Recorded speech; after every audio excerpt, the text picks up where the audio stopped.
While you're sitting.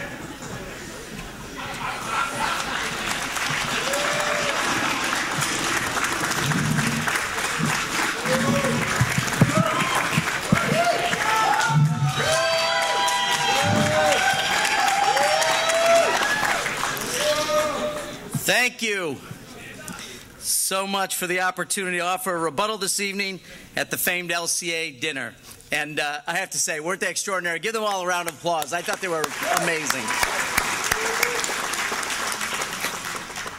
As you all no doubt know, I'm a pretty powerful guy here in Albany.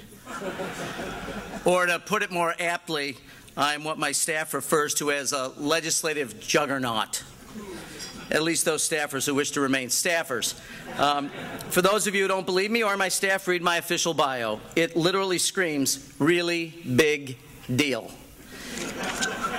As you know, I'm the Assembly Majority Leader. Now, I'm a bit disheartened to be only the Majority Leader. Seems a little bit light on titles for someone as distinguished as I am. So I asked the Speaker to name me as Vice Chair of the Committee on anything he wants. But Carl said no, that only happens in the Senate.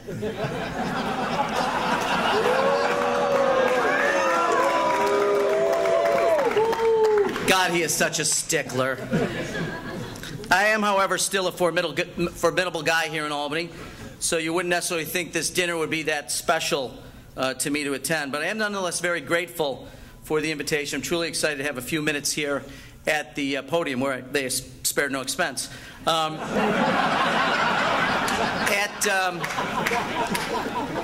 the outset, I do have to admit to being a bit disappointed when Zach Fink invited me to speak this evening. He suggested the very biggest names in journalism would all be here tonight. But as I looked around the room, I can't help but think, wow, he lied.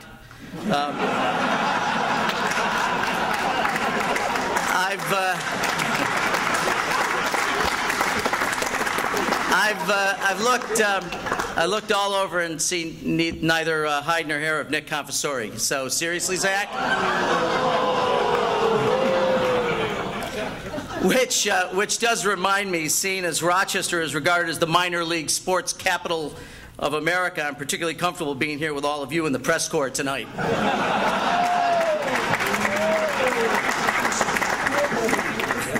One thing that I am very relieved about is that my old friend Joe Spector is here. I mean, with that beard and Trump in the White House, on any given day, Joe's one security check away from a government-sponsored trip to Guantanamo. So it's really good to see you here, buddy.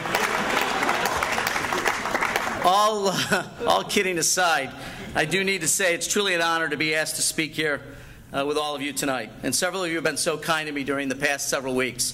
I mean, Zach and Jimmy both offered to help me with my remarks tonight, which I gladly accepted until someone informed me that my remarks should try to be a little bit witty and funny. So let's just say we decided to go in another direction. I honestly believe the press is an extraordinary institution. I mean, sure, you have your critics and your detractors. Some members of the press have even begun to complain about alternative facts. I'm not sure what all the fuss is about. Ken Lovett's been reporting alternative facts his whole career, and no one seems to care too much. But I digress. It is so gratifying to be with all of you, the people who communicate what we in government do to an otherwise adoring public. You are a mix of wily veterans and emerging talent. Gormley and Velasquez, Precious and Campbell, Dicker and Arbetter, the list goes on and on. Or a guy like Nick Reisman. Smart, capable, still not too sure what to do about all that whole eyeglasses thing. But talented nonetheless. And yet, there he is, every day, toiling in the field, yearning for his shot. A shot in all sincerity that he knows may never come.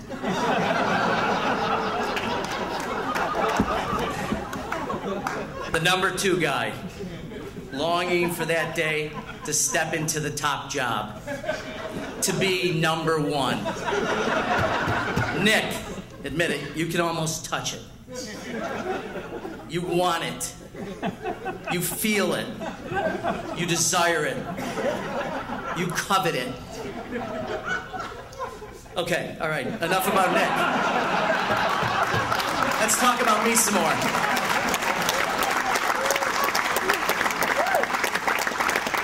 Anyway, it's all in good fun tonight, or mostly it's all in good fun. I do think that we ought to set some limits. We shouldn't be mean-spirited or rude or criticize Liz Benjamin. I was once described by the New York Times as having a wrestler's build, so it's not like I'm afraid of her.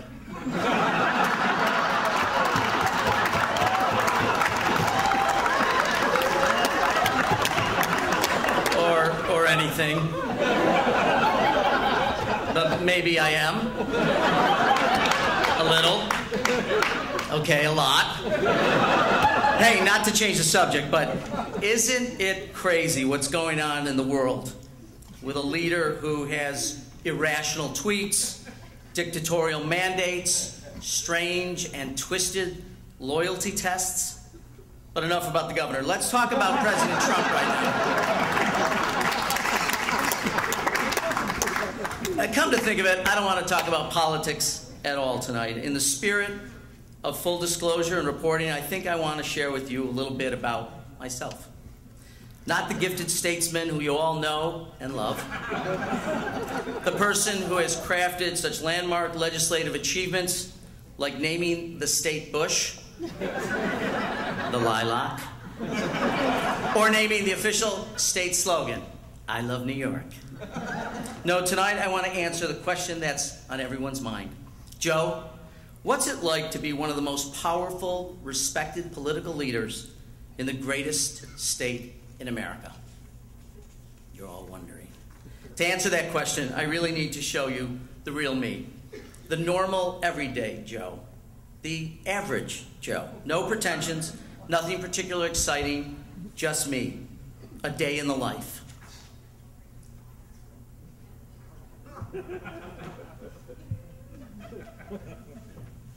I'm sorry, I've been remiss. Before I get to that, I'm reminded that I do begin each session day with a fact of the day, and I would like to do that tonight. On this day, ladies and gentlemen, May 23rd in 2009, Andrew Cuomo of New York invented a brand new political communications tool that revolutionized the development of public policy: the PowerPoint presentation.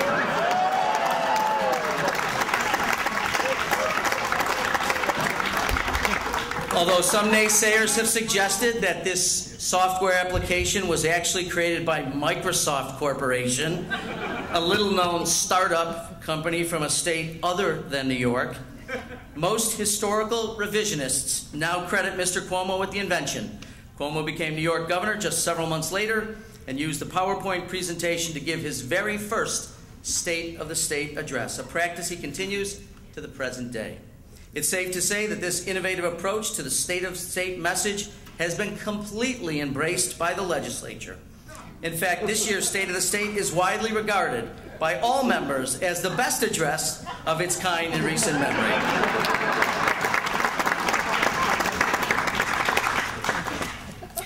So tonight, as my personal homage to the great governor of New York, I decided my rebuttal should, nay must, utilize this amazing software application. In honor of startups everywhere and the governor, I give you PowerPoint. A pause. So, wait, hang on. That's a bit too formal for the average guy like me.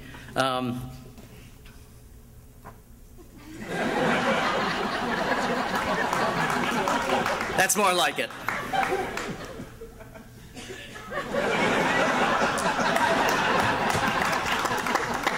Joe in Albany.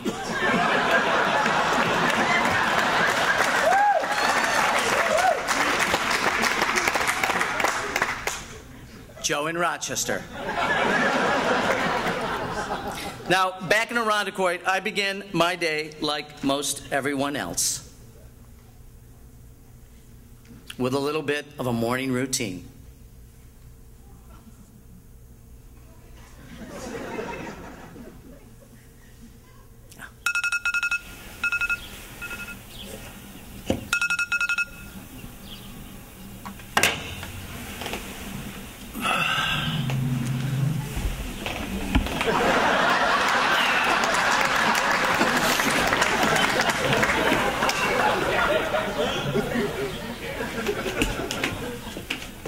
I pledge allegiance to the flag of the United States of America and to the republic for which it stands, one nation, under God, indivisible. So, after the day begins, I have chores to do, much like the rest of my friends and neighbors, and I won't let distractions keep me from completing the task at hand.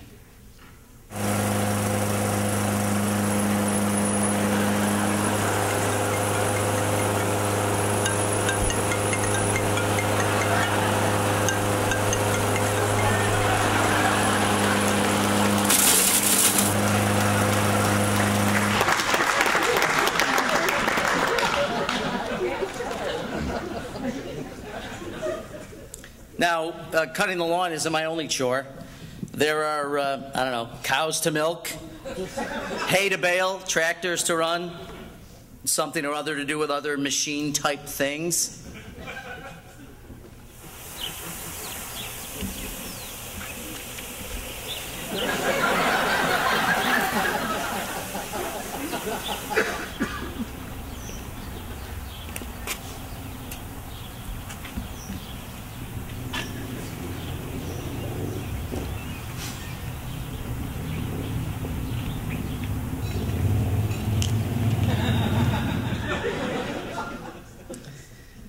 But it's not all work and no play. Sure, I like to unwind as much as the next guy.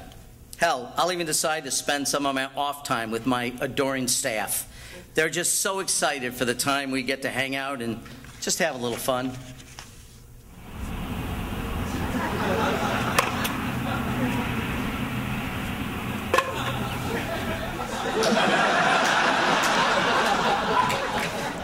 Yes, it's true. I've been outed a St. Louis Cardinals baseball fan. So go ahead, tweet away.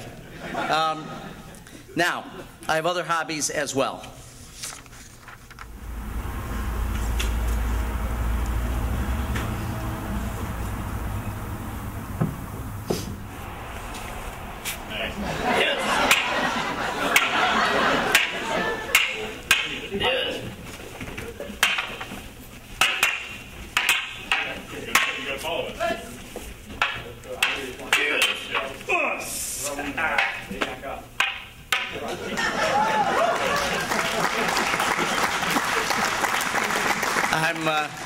I'm not going to lie, I'm considering using those skills on the assembly floor with some of the more difficult members who shall remain anonymous.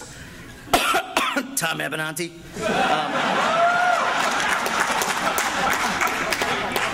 Now, one of the things about growing up in an Italian family was how important dinner time was. It was our opportunity to gather together each evening and share in one another's lives. It's still true today. Each and every meal is important to me, my wife Mary Beth, and the rest of the Morelle family. All rise.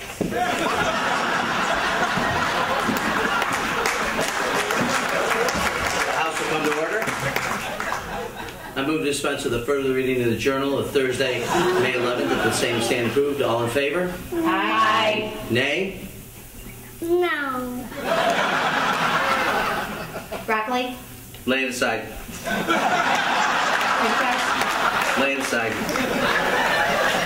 Mushrooms? Read the last section.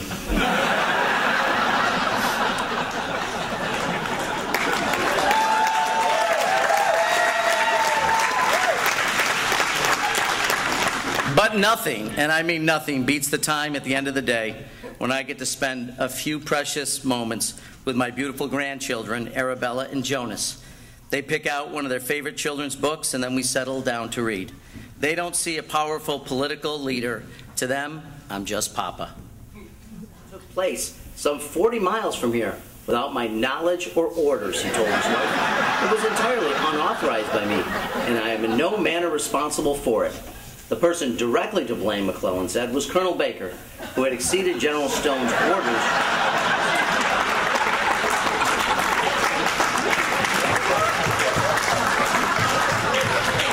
Hey, I do want to thank the LCA for granting me the high honor and privilege to spend part of the evening up here at the microphone. I had a lot of fun doing the rebuttal of sorts, and I'm grateful for my staff, my friends, and family for being such good sports and putting up with me.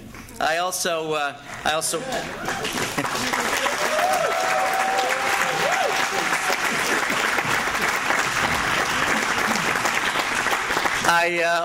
want to thank you, the members of the press, from the bottom of my heart for all you do in your day jobs. There has never been a time in the modern world when we have needed you more. Do those of us in government get frustrated with you at times for the way we're portrayed? Sure. And are we frustrated at times to all of you? Of that, I'm doubly sure. But no matter. What does matter is that you keep on doing it. Thomas Jefferson said, "The only security of all is in a free press." I say amen. Thank you for helping to keep us secure and free. Good night. God bless all of you.